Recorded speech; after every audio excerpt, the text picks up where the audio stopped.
la France, elle court le risque de devenir une juxtaposition de communautés particulières qui ne se parlent plus entre elles. Elle est devenue, vous savez très bien, vous voyez très bien que dans certains territoires, qu'est-ce que je dis, dans certaines agglomérations, dans certaines grosses conurbations, il y a des gens qui vivent les uns à côté des autres et qui n'ont aucun intérêt commun. Il y a des gens qui ne se sentent pas français, il y a des gens qui ne se sentent plus français, il y a des gens qui sont culturellement partis ailleurs.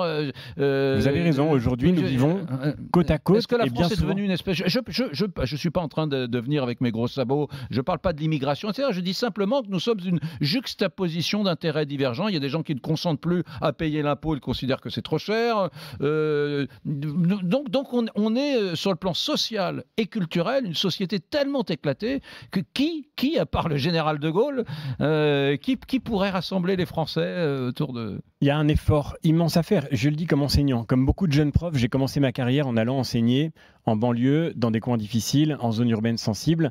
Et j'ai eu l'occasion de voir à quel point notre pays est profondément fracturé. À quel point, il faut le dire, beaucoup de jeunes grandissent en France sans se reconnaître français.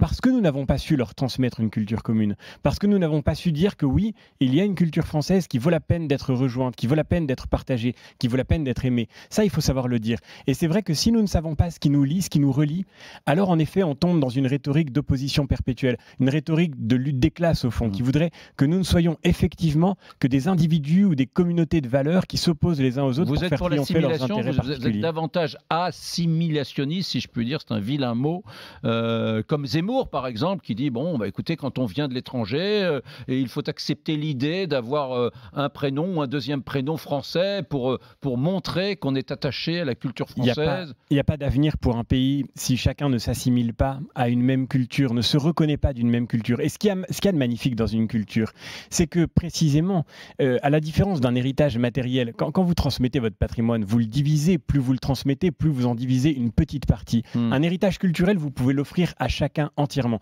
C'est mon métier, c'est pour ça que je me suis engagé. Et je crois, je vais vous dire, que c'est pas d'abord, et peut-être ça va surprendre certains, mais je le crois profondément et mon expérience me le montre, c'est pas d'abord des jeunes issus de l'immigration qui ont refusé de recevoir cet héritage.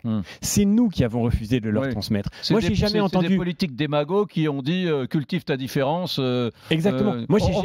On ne va pas t'imposer le concept France. Cultive ta différence, tu seras plus heureux chez nous. Moi, j'ai jamais entendu des jeunes dans ces quartiers-là me dire je veux pas de votre cours de philo parce que votre philosophie elle est trop européenne ou de votre cours d'histoire parce qu'il est trop ethnocentré. En revanche, j'ai entendu un candidat à la présidentielle nous dire il n'y a pas de culture française. Ce qui est proprement sidérant. On n'imagine pas un seul instant que le Premier ministre du Japon nous dise il n'y a pas de culture japonaise. Et on n'imaginerait pas dire nous, il n'y a pas de culture marocaine ou il n'y a pas de culture algérienne. Évidemment qu'il y a des cultures singulières et qu'elles sont ce qui nous relie. Et qu'il faut pouvoir dire de nouveau oui, il y a une culture française. Oui, il y a une civilisation européenne. Et oui, il faut partager ça à chacun. Et ce qui est magnifique, encore une fois, dans la culture, c'est qu'elle ne nous oblige pas à faire des hiérarchies. Vous avez des gens qui sont issus de l'immigration et qui ont rejoint pleinement la culture française. Je pense à un grand académicien comme François Cheng, par exemple, qui est issu